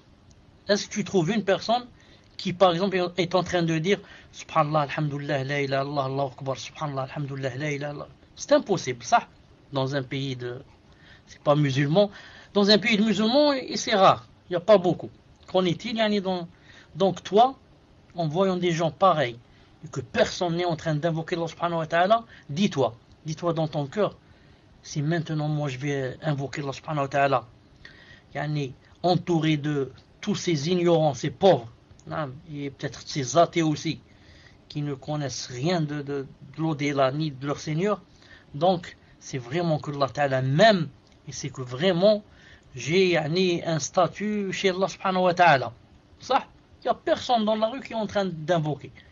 Regarde bien leur bouche ou leurs lèvres, aucune lèvre n'est en train de bouger. Et toi, tu es subhanallah, alhamdulillah, la ilaha, toute seule. Personne ne sait ce que tu es en train de dire, juste entre mes lèvres. Subhanallah al-Azim, c'est que vraiment Allah subhanahu wa ta'ala t'a choisi parmi ces milliers, ces millions de gens. C'est vraiment une grande ni'ma. Tfadlal. Alors, question suivante. Assalamu alaikum wa rahmatullahi wa barakatuh. J'aimerais votre conseil, cher. Mon mari et des amis à lui veulent se réunir en association. Pour tous les mois, cotiser 30 € chacun. Au bout d'une année, un tirage au sort sera fait pour savoir qui des membres de l'association pourra profiter de la cotisation annuelle. Cet argent doit permettre à l'un des membres de pouvoir accomplir le Hajj. Comme il y a 10 membres, cette association s'échelonnera sur 10 ans afin que tout puisse en profiter. Est-ce que le Hajj sera valable? Est-ce que ce procédé est licite? Barakallahu fikum. Tfadal Cheikh. Muslim, si tu as compris qu'est-ce que ça veut dire ce procédé, je te donne, Inch'Allah, le micro et explique-moi. J'ai pas compris le procédé. Tfadal. Enfin, cher, ce procédé, c'est cette méthode, elle veut dire. Est-ce que cette méthode est licite? Le fait de faire une association et de cotiser pour aller au Hajj et faire un tirage au sort. Tfadal, cher. Non, tu m'as fait rire. Asma, c'est pas le mot procédé que j'ai pas compris. J'ai pas compris le procédé lui-même. C'est quoi le procédé? Je l'ai pas compris. Est-ce que tu peux m'expliquer c'est quoi le procédé? Barakallahu fik. Non, afwan, cher. Euh, ouais, les 10 membres, les 10 membres de l'association, chaque mois, ils vont déposer par exemple dans une boîte. Chacun y met 30 euros. À la fin de l'année, ça fera 30 fois 10, 300 euros. Ça fait 300 euros chaque mois. À la fin de l'année, ça fera 3600 euros. Donc 3600 euros, ça permettra à l'une des personnes de pouvoir faire le Hajj. Un âme cher, entre eux. C'est-à-dire au bout des 1 an, ils font un tirage au sort et l'un des 10 membres aura donc la possibilité de faire le Hajj. Et ils disent qu'ils vont faire ça pendant 10 ans. Comme ça permettra à tous les membres d'avoir fait le Hajj. Tfadal, cher. Cheikh Ben Uthaymin, rahimahullah, on lui a posé une question qui n'est pas loin de celle-là. On lui a dit dans une société, les travailleurs par exemple, il y a par exemple 10 amis. 10 amis. Ils vont dire par exemple, chaque mois, ou même si chaque mois, peut-être chaque année, je ne sais pas, j'ai oublié, on va donner à une personne, yani, tous par exemple 100 euros. Non. Ensuite, la deuxième fois on donne à l'autre, la troisième fois on donne à l'autre. Il a dit comme ça la personne, non, yani, elle peut, elle a vite par exemple 1000 euros devant elle, elle peut faire un projet. Car si elle reste toute seule à travailler, elle ne peut pas yani, avoir amassé tant d'argent facilement. Ils lui ont dit, et à condition qu'à chaque fois, yani, on fait comme ça pour l'un des 10 par exemple. Ensuite ça tourne. Ensuite c'est le deuxième, c'est le troisième, c'est le quatrième. Il a dit c'est possible. Naam, c'est halal. Mais à condition. Quelle est la condition? Il a dit que les 10 autres, yani, prennent sur l'impact entre eux qu'ils doivent continuer jusqu'à la fin. Vous comprenez? Parce que moi, naam, on a donné à X. Moi j'ai donné à X, l'autre a donné à X, l'autre a donné à X. On a donné à la même personne. Ensuite, c'est maintenant le tour de la deuxième personne. Maintenant, s'il y a quelqu'un va désister, va dire moi je donne plus. Ou bien la personne à laquelle on a donné, elle va dire moi je cotise plus. Vous comprenez? Donc il faudrait que ce soit des gens fiables, des gens de confiance et avec lesquels on va mettre des conditions comme quoi, yani, c'est pas permis par exemple de se retirer ou de... Il a dit dans ce cas, Inch'Allah Ta'ala, il a dit c'est permis. Quant à l'argent du Hajj, naam, ça invalide. Et yani, ça ne devient plus valide. Naam. Quant au Hajj, il n'a pas, yani, Inch'Allah Ta'ala, il n'a aucune poussière sur lui. Naam. Le Hajj, c'est d'aller là-bas et de tourner, et de faire Safa al-Marwa et Arafat, etc. C'est ça le Hajj. Maintenant, avec quel argent tu es parti au Hajj, ça c'est une autre chose. Ça c'est une autre chose. Si tu es parti avec un argent halal, Masha'Allah, c'est le Hajj al-Mabrour et tu as toutes les récompenses. Si tu es parti avec de l'argent haram, supposons de l'argent volé ou là, le Hajj, Masha'Allah, tu l'as fait, il est valable. Et pour l'argent volé, etc., tu as des péchés. Comme ça on dit les savants. Non. Tfadal. Parce que le hadith qui dit que quand la personne va aller au Hajj, si elle part avec l'argent haram, etc., que lorsqu'elle dit Labbaik Allahumma Hajjan, qu'il y a des anges qui vont lui dire au contraire, pas Labbaik et tu es maudit, etc., à cause de l'argent haram. Ce hadith n'est pas authentique. Tfadal. Question suivante. Salam alaikum, cher. Qu'Allah vous accorde le Firdaus ainsi qu'à toute votre famille. Par le passé, mon mari m'a répudié 2 fois. Je veux demander le divorce. Je ne connais pas les règles du khola. Pourriez-vous me les exposer brièvement? Est-ce que le khola compte dans les 3 répudiations irrévocables? Si je demande le divorce, pourrions-nous nous remarier? Si oui, comment? Nouvelle dot, nouveaux témoins, etc. Barakallahu fikum. Tfadal, cher. On sait que en islam, dans la vie du couple, c'est l'homme, l'époux, qui a quoi? Qui a le statut du divorce, qui peut divorcer ou pas divorcer. Comme a dit le prophète sallallahu alayhi wa sallam, Innama talaq liman yamliku saq. Il a dit le talaq, le divorce, c'est pour celui qui possède saq, c'est les mollets. Mais des fois ça arrive que la femme ne peut pas continuer avec le mari. Et que peut-être Allah subhanahu wa ta'ala n'a pas fait descendre de l'amour dans le cœur. Et que peut-être vraiment ne l'aimant pas, et peut-être même le détestant, son mari, peut-être que, je sais pas, peut-être, c'est même sûr que elle ne peut pas lui donner ses droits. Et que des fois, même si elle s'efforce, mais que c'est vraiment difficile. Ou alors des fois, par exemple, le mari, c'est quelqu'un qui bat sa femme, c'est quelqu'un qui... Al-Muhim, Allah Ta'ala a donné à la femme, à l'épouse, quand elle sait que c'est devenu invivable et que c'est impossible d'aller plus loin, il lui a donné cette issue, qui est quoi? Qui est de rendre à l'époux ce qu'il a donné comme dot. Ou alors, de faire un pacte avec lui. C'est pas obligé que ce soit la dot. De faire un pacte qui lui dise, par exemple, tu m'achètes telle chose et je te libère. Ou alors c'est elle qui lui dit, elle lui dit, je te donne telle chose et libère-moi. Non. Donc c'est d'après les conventions entre elle et lui. Donc ça s'appelle le khul. Quand elle lui rend ce qu'il lui a donné comme dot, ou bien ce dont ils se sont convenus et qu'elle lui donne, dans ce cas, elle peut se libérer de lui. Ça s'appelle le khul. Le khul vient du mot en arabe, du verbe khala'a. Khala'a, ça veut dire il a enlevé. Donc elle, qu'est-ce qu'elle a enlevé? Elle a enlevé un vêtement. Quel vêtement? Le vêtement de son mari. Car Allah Ta'ala a dit, en parlant des femmes par rapport aux hommes et aux hommes par rapport aux femmes, il a dit Hunna libasun lakum wa antum libasun lahunna.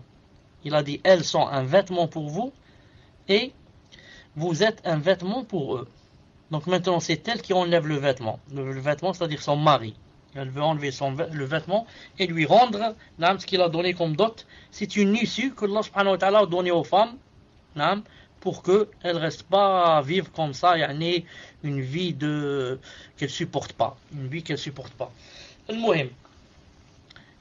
En islam, quand elle lui rend sa dot, il doit l'accepter. Comme a dit le prophète sallallahu alayhi wa sallam, il a dit à cet homme, accepte la dot qu'elle va te rendre. En parlant de la femme de Qais.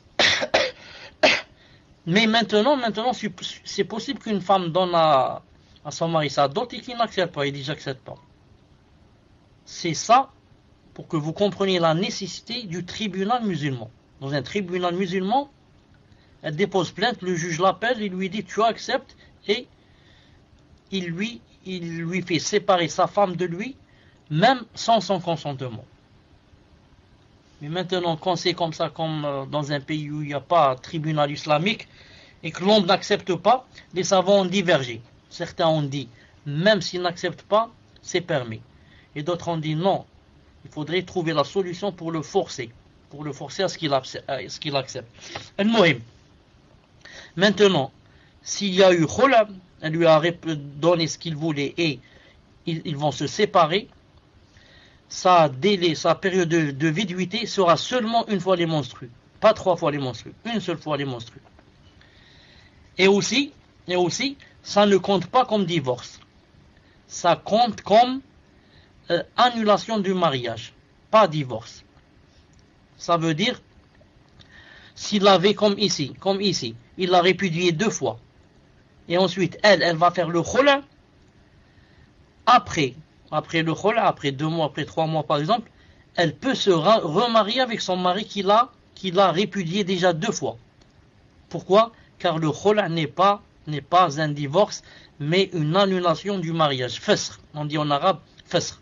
Maintenant, si jamais ils veulent reprendre ensemble, ils se remarient de nouveau avec le tuteur de la femme, l'ouali, et ils doivent donner une dot, le mari doit donner une dot et 2 témoins, et comme un mariage, comme يعني, un mariage ordinaire.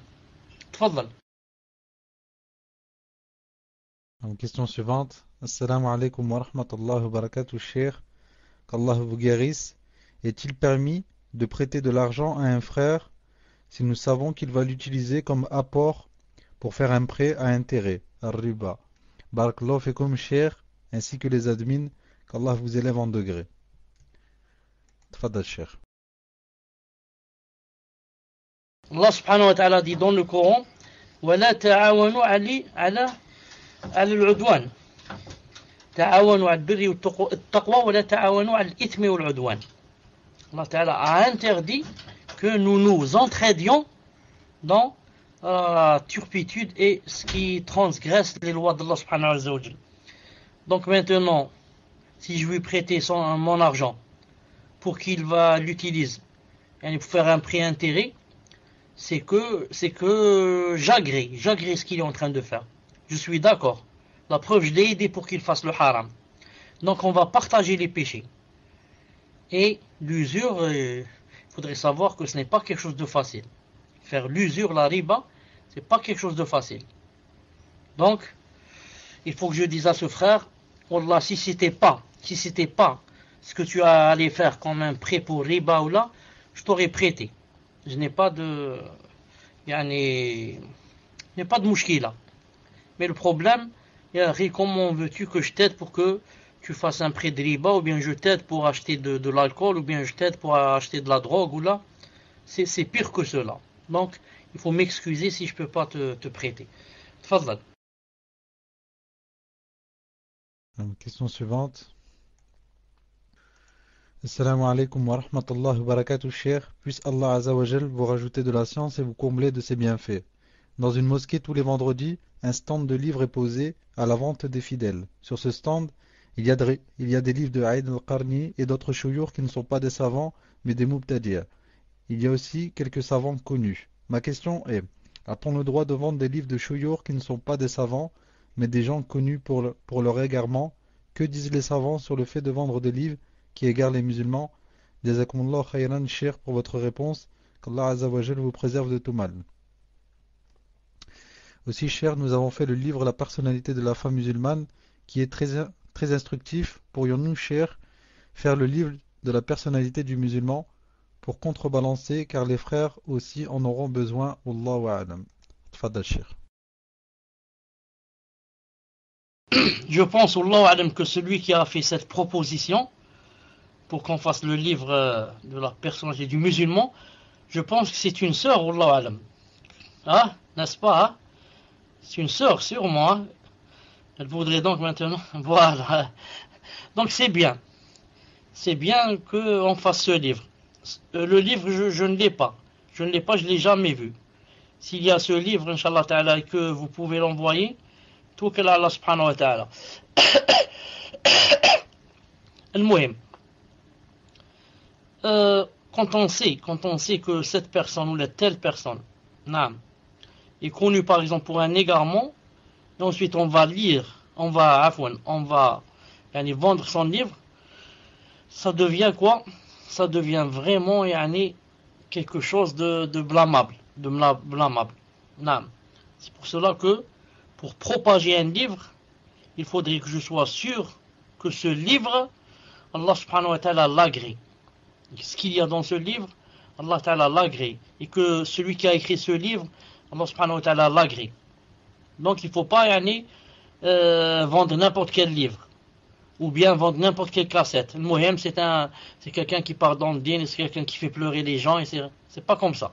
Mais il faudrait être sûr que la personne, elle est vraiment, c'est un savant, ou alors si c'est pas un savant, il faudrait que la personne soit connue pour sa bonne aqida et son bon minhaj. Sinon, on prend les péchés d'avoir propagé la chose qui contredit al-sunnah ou al-jama'a. Tfadlal. Question suivante, cher. À la fin, je dois la couper, elle est un peu longue. Assalamu alaikum, cher.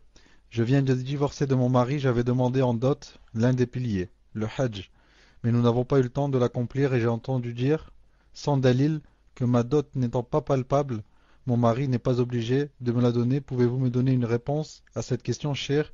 Et s'il doit me donner cette dot, peut-il me donner l'équivalent du Hajj en argent? Jazakumullah khairan pour votre réponse, cher. Tfadal, cher. Une dot, c'est toujours une dette. Une dot, c'est une dette. Ça veut dire qu'on doit, yani, se décharger de sa dette avant de mourir. On doit se décharger de sa dette avant de mourir. La dot, en général, doit être quelque chose de palpable. Doit être quelque chose de palpable, de matériel. Pas quelque chose de genre, yani, Hajjula, prends-moi le Coran, là. Même s'il y a des hadiths authentiques en ce sens. Même s'il y a des hadiths authentiques en ce sens. Le prophète, sallallahu alayhi wa sallam, quand il a dit à la personne, qu'est-ce que tu apprends comme Coran? Il lui a dit le Baqara et d'autres sourates, et il l'a marié avec la femme. Avant cela, qu'est-ce qu'il lui a dit? Est-ce que tu as une dot? Il a dit non. Il a dit, va chercher au moins une bague en fer, au moins. Ça veut dire quelque chose de matériel. Quand il n'y a rien, il lui a dit, je te marie avec le Coran. Donc la sunna, c'est pas de marier directement comme ça, avec le Coran, là, mais avec quelque chose de palpable. Et ensuite, s'il n'y a pas, allez, donc tu m'apprends tel livre ou bien tel sourate ou l'autre. El-Muhim. Donc, puisqu'ici c'était le fait qu'il apprenne au Hajj, donc, tant qu'il avait les moyens et il pouvait, il devait l'emmener au Hajj. Tant qu'il pouvait, il devait l'emmener au Hajj. Maintenant, si elle avait demandé le Hajj, lui, il n'est pas obligé de lui donner de l'argent à la place du Hajj. Il n'est pas obligé, il dit non. Nous, on n'a pas parlé d'argent, on a parlé de Hajj. L'essentiel, c'est que je s'emmène en voiture ou là, en avion ou là au Hajj et qu'on revienne. Mais je ne suis pas obligé que je te donne de l'argent. Sauf si, je dis sauf s'ils font un accord. Ils font un accord entre eux. Elle lui dit par exemple, je t'avais demandé un Hajj comme dot. Mais puisque tu ne veux pas ou là, tu peux pas ou là, alors on va faire un accord. Le Hajj, c'est combien par exemple? Je donne un exemple. C'est par exemple, elle va dire par exemple, c'est 3000 euros. Par exemple, hein. Elle lui dit alors donne-moi par exemple 2000 euros et je pardonne ce qui manque. Donne-moi par exemple 1500 bien 2000 et je pardonne ce qui manque. S'ils se mettent d'accord, il n'y a aucun mouchkil. Il n'y a aucun mouchkil. Naam. Tfadlal. Question suivante. Assalamu alaikum wa rahmatullahi wa barakatuh, ya shaykhana, wa hibbukum fillah. Comment doit-on calculer l'heure de l'Asr dans les pays éloignés de l'équateur? Car en France, l'ombre d'un bâton ne devient pas plus courte que celui-ci. C'est-à-dire que le soleil n'est pas vraiment au-dessus de nous, et à l'heure du dhuhr, l'ombre du bâton est déjà égale à sa taille. Tfadal, Cheikh. Les savants disent que dans les pays où c'est difficile de calculer les heures de la salat en général, ils disent la règle c'est quoi? La règle c'est de se baser sur la montre. En quoi? En prenant du pays le plus proche qui a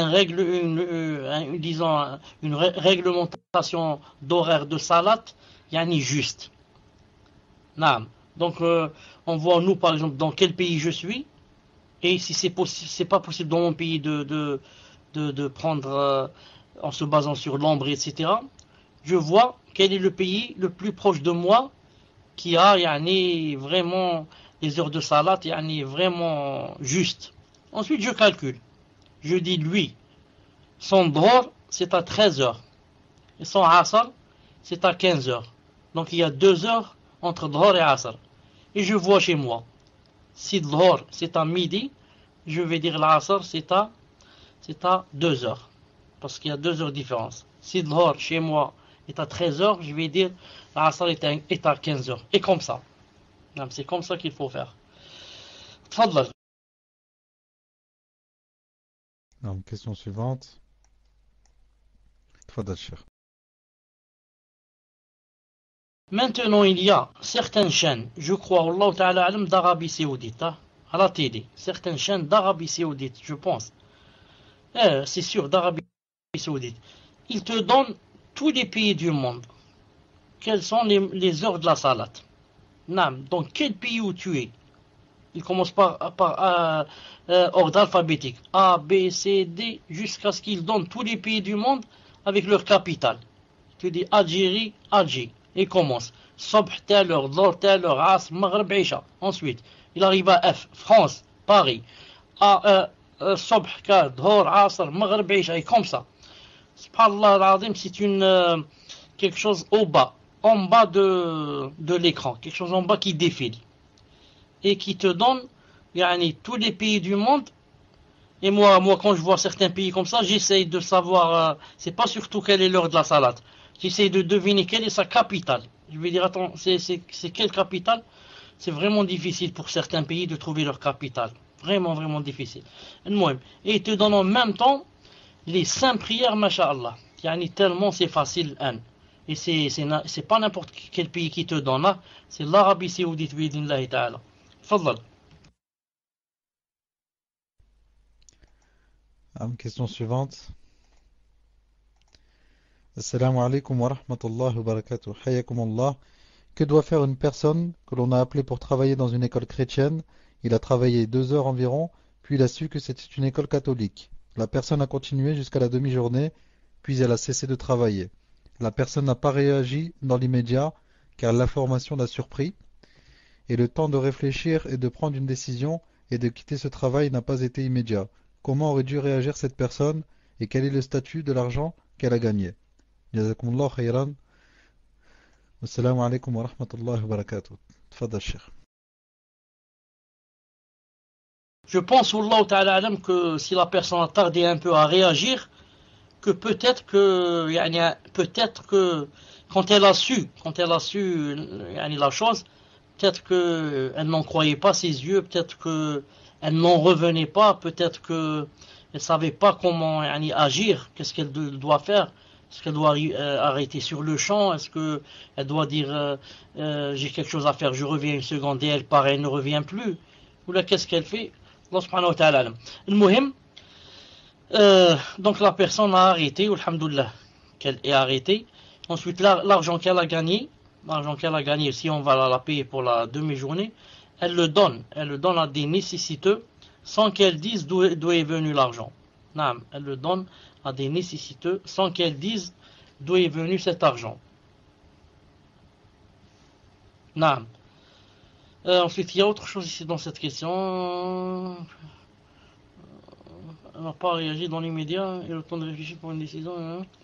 Non, je pense que elle n'a pas arrêté à l'immédiat car elle était en train, peut-être, je dis, être en train de chercher comment trouver l'issue la plus adéquate, la plus convenable pour quitter, pour savoir comment quitter sans faire de problème. Non, c'est pour ça que peut-être elle est restée peut-être pour ces quelques heures, 2 heures là pour elle cherchait vraiment comment est la solution. Wallahu alam, c'est ce que je pense. Wallahu alam. Tfadal. Question suivante. Salam alaikum Cheikh. Pouvez-vous nous éclaircir, Inch'Allah, concernant le jeûne des jours blancs, c'est-à-dire les jours de pleine lune? Ils correspondent aux 13, 14, 15 du calendrier hégérien. Nous qui habitons en France, les jours de pleine lune ne correspondent pas toujours aux 13, 14, 15 du calendrier hégérien. Devons-nous jeûner au début de la pleine lune, ici en France, ou devons-nous suivre absolument les 13, 14, 15 du calendrier hégérien? Et si ça doit être le cas, sur quel calendrier ou site musulman doit-on se fier à Afwan, vu que différents sites et calendriers donnent des dates différentes? Barakallahu fikum. Tfadal Cheikh. Pour le calendrier, il faut se fier sur le calendrier. Je ne connais pas les calendriers là-bas, mais il faut se fier sur le calendrier qui est plus proche, disons, de l'Arabie saoudite. Je ne sais pas exactement quel est le calendrier qui est le plus proche de l'Arabie saoudite. Car il y a le calendrier des Habash, il y a le calendrier des Soufis, il y a le calendrier... Ce que je voudrais dire, qui est peut-être plus important, que notre mère Aïcha radiyallahu ta'ala anha a rapporté dans un hadith rapporté par Muslim dans son Sahih. Et vous savez qui est Muslim, hein? Juste après le Bukhari. Qu'a dit Aïcha radiyallahu ta'ala anha? Elle a dit le prophète sallallahu alayhi wa sallam ne ratait pas, elle ne faisait pas ne laissait pas passer un mois sans qu'il ne jeûne 3 jours du mois.